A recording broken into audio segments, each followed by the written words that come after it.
बिस्मिल्लाहिर्रहमानिर्रहीम। अस्सलाम वालेकुम। Welcome to Sheri novels arc. कहानी शुरू करने से पहले चैनल को सब्सक्राइब कर लें और बेल बटन दबाकर नई कहानियों का नोटिफिकेशन हासिल करें। शुक्रिया। पेशे खिदमत है खौफ व दहशत से भरपूर एक सनसनीखेज कहानी। मकनातीसी आंखें। बशीर की आंख खुली तो उसने अपने बराबर वाली चारपाई पर नज़र डाली। खाली चारपाई उसका मुंह चढ़ा रही थी। वो उठकर देखना चाहता था कि शकीला इस वक्त उठकर कहाँ चली गई है। वो चंद दिन से नोट कर रहा था कि रात में शकीला अक्सर कुछ वक्त के लिए चारपाई से गायब हो जाती है। सुबह होने पर वो घर में ही होती है। इस बारे में उसने जब भी शकीला से पूछा तो हर बार वो हंसकर टाल जाती थी। 2 रोज़ पहले बशीर के ज़ोर देने पर उसने हंसते हुए कहा, तुम्हें वहम हो गया है, मैं भला रात में कहाँ जा सकती हूँ। अगर मैं अपनी चारपाई पर से उठती भी हूँ तो ज़्यादा से ज़्यादा बाथरूम तक जाती हूँ। मेरे साथ ये क्यों होता है, जब भी मैं कुछ वक्त के लिए नींद से बेदार होता हूँ तुम चारपाई पर नहीं होती। पहले तो कभी ऐसा नहीं होता था। ऐसा होना तो नहीं चाहिए। मेरा ख्याल है कि तुम्हें ख्वाब आता होगा। शकीला ने कहा, ख्वाब से तुम्हारी क्या मुराद है? क्या मैं झूठ बोल रहा हूँ? मैं कब कह रही हूँ कि तुम झूठ बोल रहे हो? अक्सर ऐसा होता है कि एक ही ख्वाब मुसलसल कई दिन तक नज़र आता रहता है। ऐसा ही तुम्हारे साथ हो रहा होगा। ख्वाब नहीं, हकीकत है ये कहकर वो चुप हो गया। बशीर उस वक्त खामोश ज़रूर हो गया था, लेकिन उसने दिल में तहैया कर लिया था कि वो ये राज मालूम करके रहेगा। ये क्या चक्कर है? बशीर का गांव रहीमपुर से 1 मील दूर पहाड़ी सिलसिले में था। शहर जाने वालों को इन्हीं पहाड़ी सिलसिले के बीच में से गुजरना पड़ता था। अभी तक पुख्ता सड़क नहीं बनी थी। कच्चा रास्ता था जिस पर बैलगाड़ियों के ज़रिए सफ़र करना पड़ता था। बशीर और शकीला की शादी को 1 साल हो चुका था। अभी उनकी कोई औलाद नहीं हुई थी। बशीर को बच्चों की बहुत चाहत थी, इसलिए वो चाह रहा था कि उनके भी औलाद हो ताकि वो बच्चों को खिला सके। शकीला जब मैके जाने लगी तो बशीर ने ताकीद की थी कि वो किसी अच्छी डॉक्टरनी को दिखा कर आए और उससे पूछे कि हम अभी तक औलाद से क्यों महरूम हैं। शकीला मैके 1 हफ़्ते रही। इस दौरान उसने लेडी डॉक्टर को दिखाया। उसने कोई दवा तजवीज़ करके खाने को लिख दी तो 1 महीने बाद उसे डॉक्टरनी के पास आना था। पूरा महीना वो मैके में नहीं रुक सकती थी क्योंकि वो 1 हफ़्ते का कहकर आई थी। उनके गांव से फैज़ू बैलगाड़ी से गांव के लोगों को शहर छोड़ने और शहर से गांव जाने वालों को लेकर शाम को आ जाता था। शकीला जिस दिन बैलगाड़ी में गांव आ रही थी, अचानक बादल घिर आए। हर तरफ अंधेरा छा गया। तेज़ हवाएं चलने लगी। बैलों ने घबराकर तेज़ दौड़ना शुरू कर दिया। अचानक बैलगाड़ी के पहियों में एक बड़ा सा पत्थर आने पर बैलगाड़ी उलट गई। मुसाफिर गाड़ी से नीचे गिर गए थे। अंधेरा इतना था कि हाथ को हाथ सुझाई नहीं दे रहा था। मुसाफिर तूफान से बचने की कोशिश में भटक गए। 1 घंटा गुजरने पर तूफान थम गया और हल्की हल्की बारिश के साथ ही मौसम खुशगवार हो गया था। तब मुसाफिरों को ढूंढ कर बैलगाड़ी पर सवार कर लिया गया। शकीला का कुछ पता नहीं था कि वो कहाँ निकल गई थी। खूब तलाश करने पर शकीला ना मिल सकी। फैज़ू अभी कुछ देर उसका इंतज़ार करना चाहता था, लेकिन मुसाफिरों के शोर मचाने पर उसे दोबारा सफ़र करना पड़ा। तूफ़ान आ जाने पर मुसाफिर बौखला गए थे और जल्द से जल्द अपने अपने घरों को जाना चाहते थे।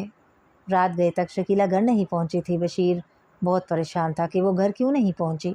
जब वो फैज़ू के पास गया तो असल हकीकत का उसे इल्म हो जाने पर वो परेशान हो गया। वो शकीला को तलाश करने अकेला ही चल पड़ा। हर तरफ तारीकी का राज था, फिर भी वो लालटेन की रोशनी में शकीला को फैज़ू के बताए हुए पते पर ढूंढता रहा, मगर शकीला का दूर दूर तक कुछ पता नहीं था। रात की तारीकी में आगे बढ़ना नुकसानदेह था क्योंकि आगे खूंखार दरिंदे घूमते फिर रहे थे। वो उनका शिकार बन सकता था, इसलिए वो पलट आया और शकीला की तलाश का काम अगले दिन पर रख दिया। दूसरे दिन सुबह ही से शकीला की ढूंढ शुरू हो गई थी।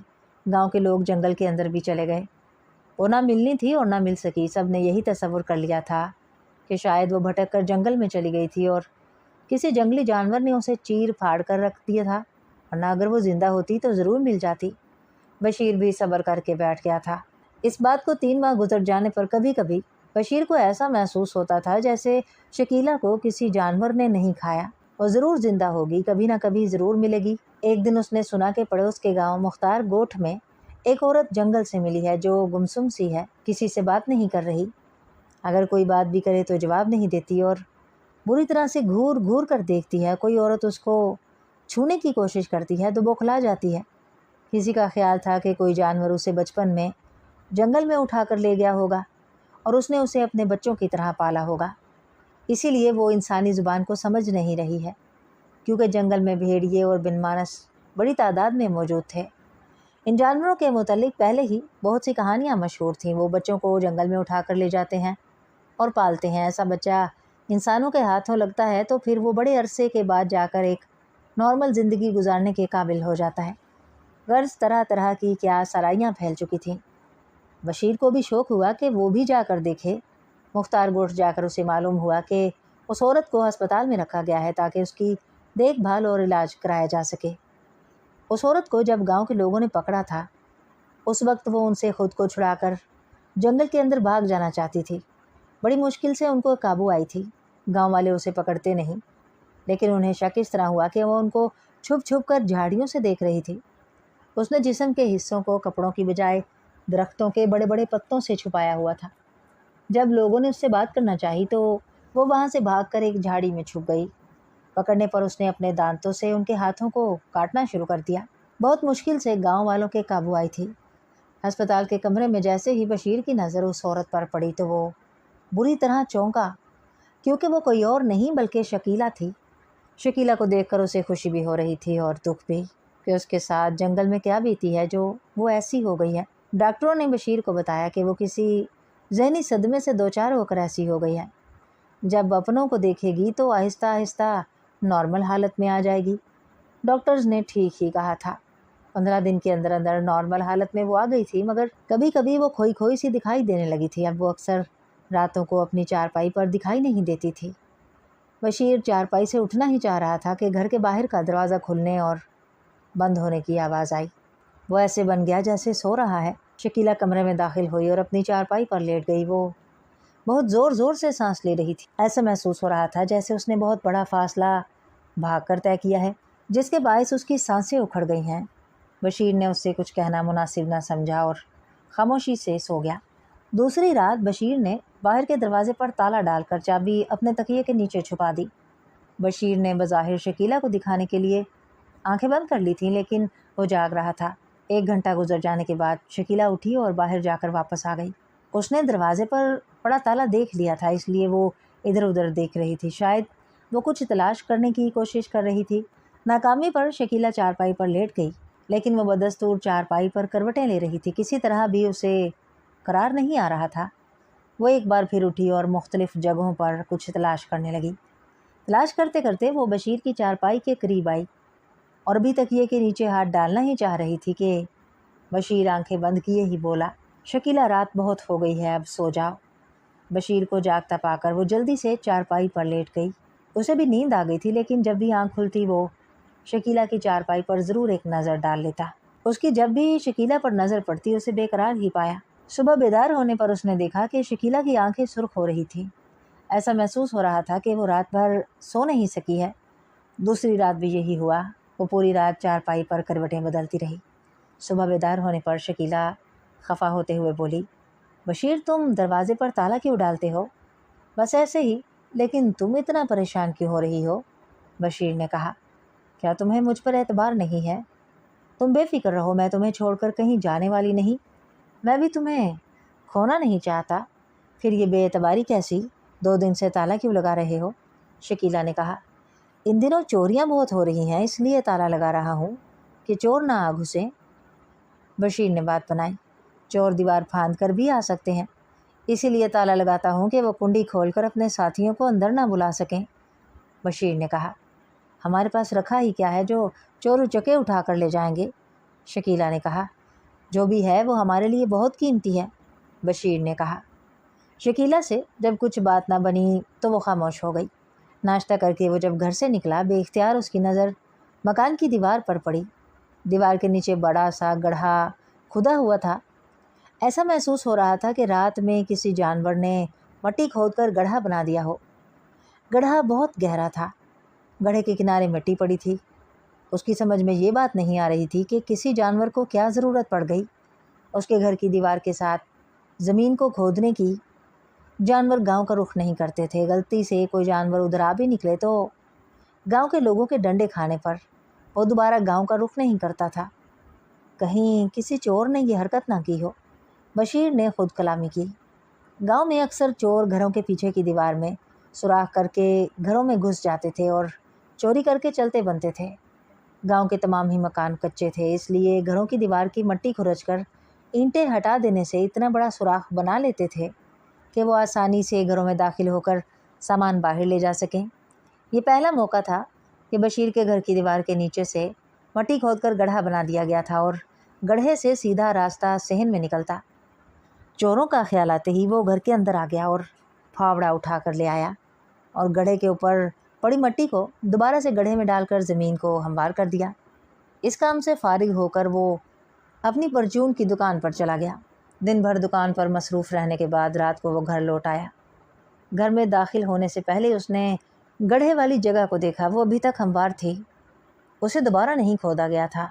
रात का खाना खाते ही उसे नींद के झोंके आने लगे और वो चारपाई पर लेटते ही गहरी नींद सो गया। सोने से पहले वो बाहर के दरवाजे को ताला लगाना नहीं भूला था। चाबी छुपाकर वो मुतमईन हो गया। न जाने वो रात का कौन सा पहर था कि उसकी आंख खुल गई। प्यास भी बड़ी शिद्दत से लग रही थी। बशीर ने आंख खोलते ही शकीला की चारपाई पर नज़र डाली।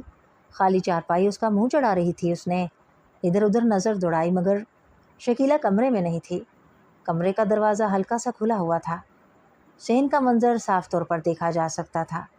सहन में कोई काली सी शय दिखाई दे रही थी। वो धीरे से उठा और दरवाजे को थोड़ा सा और खोल दिया। सहन में जो मंजर उसे दिखाई दिया था वो देखकर हैरत ज़दा रह गया।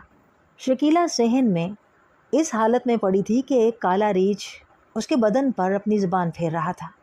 शकीला रीछ से बिल्कुल भी खौफज़दा नहीं थी। चांद की रोशनी में शकीला का चेहरा साफ दिखाई दे रहा था। वो इस अमल पर बहुत मसरूर सी हो रही थी। बशीर से ये मंजर देखा नहीं जा रहा था। उसे अपनी बीवी पर बहुत गुस्सा आ रहा था। अब उसकी समझ में ये बात आ गई थी कि सुबह उसके घर की दीवार के साथ मट्टी खोदकर गड्ढा किसने किया था।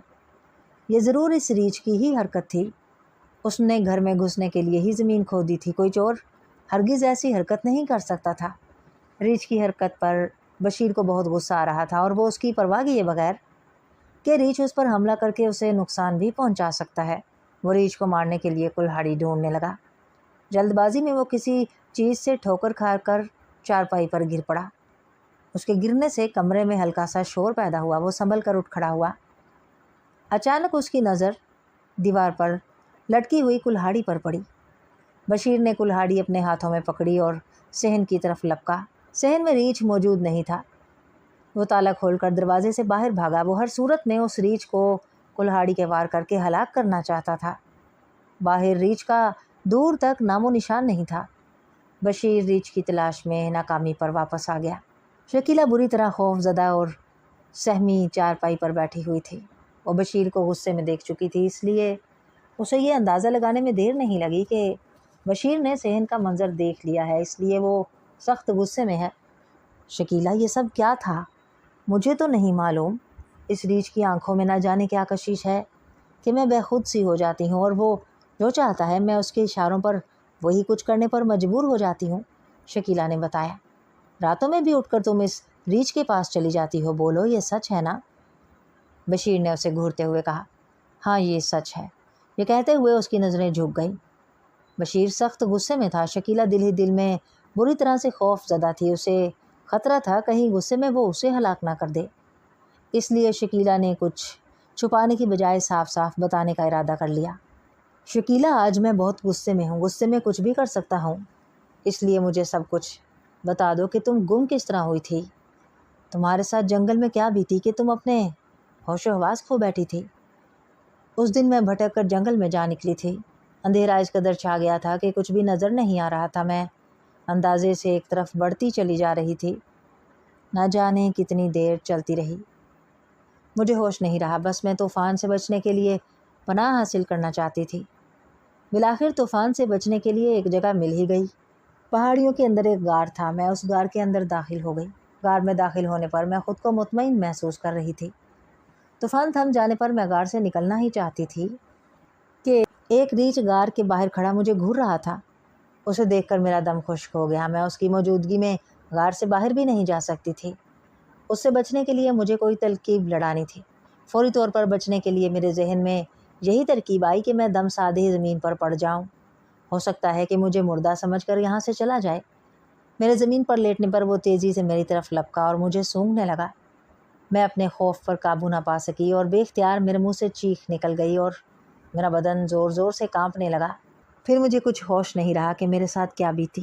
جب ہوش آیا صبح ہو چکی تھی، جنگلی پھل میرے پاس پڑے تھے۔ بھوک بڑے زور کی محسوس ہونے پر میں نے وہ پھل کھا لیے۔ ریچھ غار میں نہیں تھا۔ اس موقع سے فائدہ اٹھا کر میں جیسے ہی باہر آئی مجھے ریچھ نظر آ گیا۔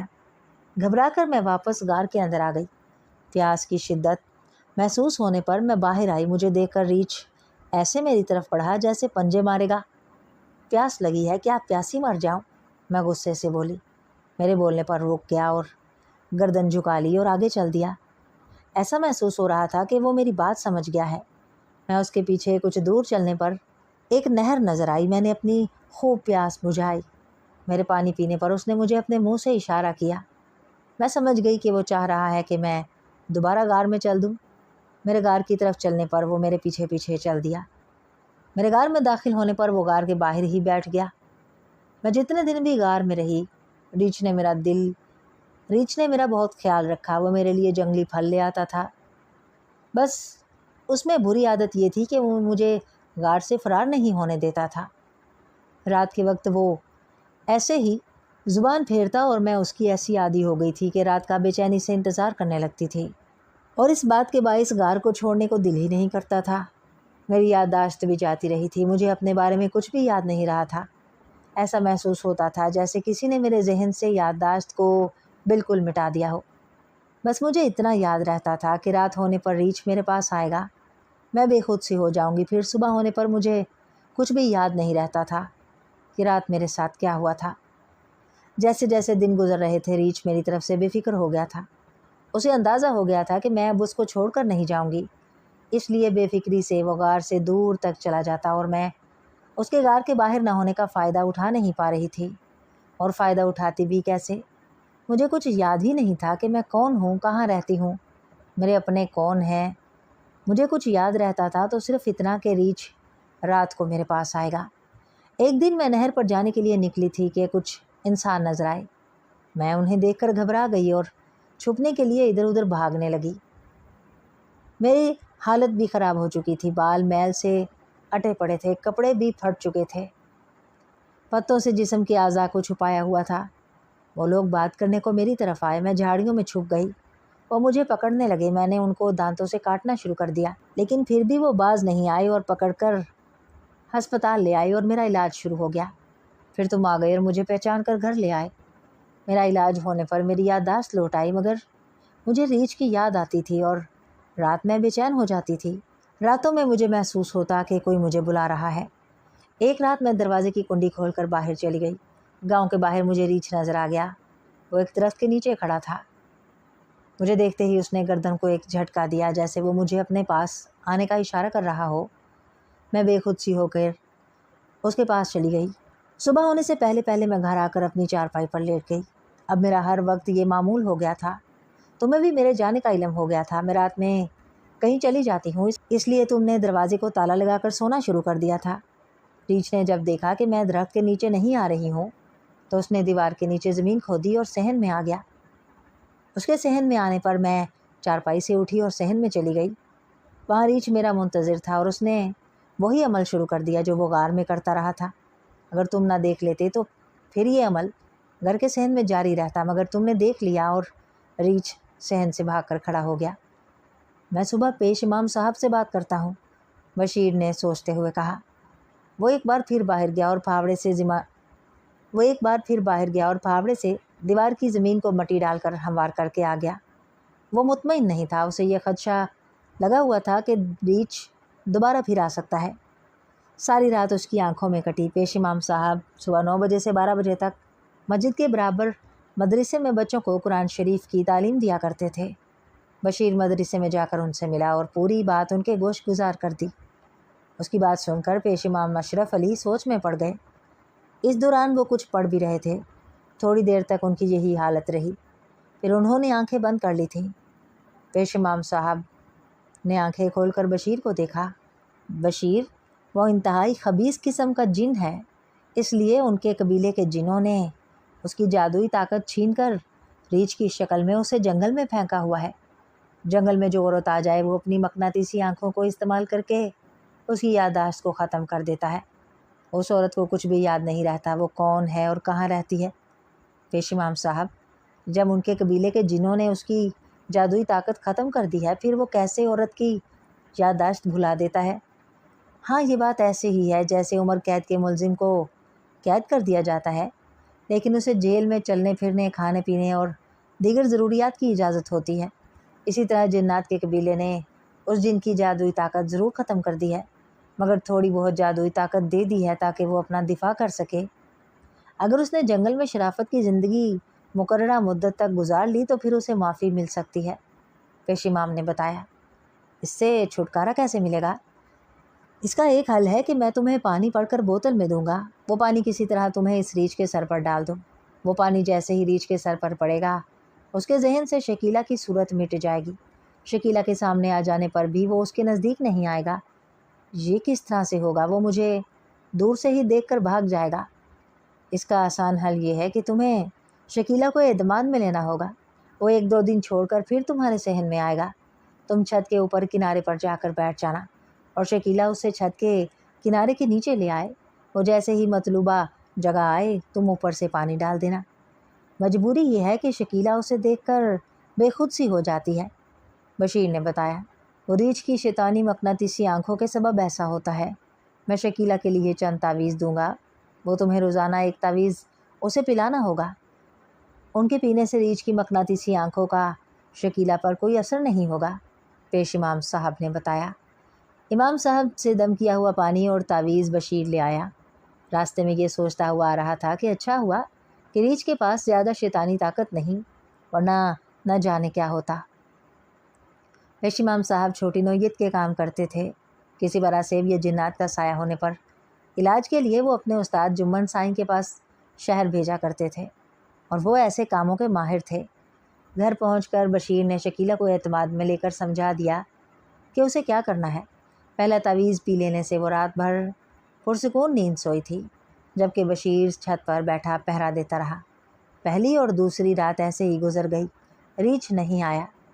تیسری رات ریچھ صحن میں آ گیا۔ اس کے آتے ہی شکیلہ کمرے سے سوتی ہوئی چارپائی سے اٹھ کھڑی ہوئی۔ شکیلہ کو صحن میں آتا دیکھ کر ایک لمحے کو بشیر کو محسوس ہوا کہ ریچھ کے سامنے راز نہ کھول دے، مگر ایسا نہیں ہوا۔ وہ تیزی سے ریچھ کی جانب بڑھی ضرور تھی، مگر پھر محتاط انداز میں واپس پیچھے ہٹنے لگی۔ اسے پیچھے ہٹتا دیکھ کر وہ اس کی جانب بڑھا۔ آہستہ آہستہ وہ ریچھ کو مطلوبہ جگہ لے آئی۔ بشیر پہلے ہی تیار تھا۔ اس نے بغیر کسی تاخیر کے بوتل کا پانی ریچھ کے سر پر انڈیل دیا۔ پانی کا گرنا تھا کہ ریچھ جلال میں آ گیا۔ اسے جلال میں دیکھ کر شکیلہ کمرے میں بھاگ گئی۔ ریچھ بھی کمرے میں جانا چاہتا تھا۔ وہ جس تیزی سے کمرے کی طرف لپکا تھا، اسی تیزی سے پیچھے کی طرف آیا۔ ریچھ کو اندر جاتا دیکھ کر بشیر کے ایک لمحے کو پاؤں ضرور پھول گئے تھے، اور وہ تصور میں ریچھ کو شکیلہ پر حملہ کرتا دیکھ رہا تھا، لیکن ایسا نہیں ہوا۔ ریچھ جس گڑھے سے صحن میں نمودار ہوا تھا وہ ویسے ہی چلا گیا۔ ریچھ کے چلے جانے پر بشیر نے سکون کا سانس لیا۔ کمرے میں شکیلہ بری طرح سے خوف زدہ تھی۔ جس طرح ریچھ اس کی جانب بڑھا تھا، ایسا لگا تھا کہ وہ اس پر حملہ کرے گا۔ بشیر چھت سے نیچے اتر کر شکیلہ کا خوف دور کرنے کو تسلی دی اور یقین دہانی کرائی کہ اب وہ ریچھ دوبارہ نہیں آئے گا۔ بشیر نے ایک بار پھر گڑھے کو پھاوڑے سے ہموار کیا اور کمرے کے دروازے کو کنڈی لگا کر سو گیا۔ صبح ہونے پر اس نے پیش امام صاحب کو تمام تفصیلات سے آگاہ کیا تو پیش امام صاحب نے مسکراتے ہوئے کہا، بے فکر ہو جاؤ، وہ ریچھ اب دوبارہ تمہارے گھر کا رخ نہیں کرے گا، بلکہ وہ پڑھے ہوئے پانی کے اثر سے اس گاؤں کا راستہ ہی بھول جائے گا۔ میں ایک بوتل پانی اور دے رہا ہوں، اسے گھر کے چاروں کونوں میں چھڑک دینا، ہر بلا سے محفوظ رہو گے۔ پیش امام نے ایک بوتل بشیر کے ہاتھوں میں تھما دی۔ بشیر نے گھر جا کر پیش امام صاحب کی ہدایت کے مطابق گھر کے چاروں کونوں میں پانی چھڑک دیا۔ ایک مدت گزر جانے پر بھی کبھی بشیر نے اس ریچھ کو دوبارہ نہیں دیکھا۔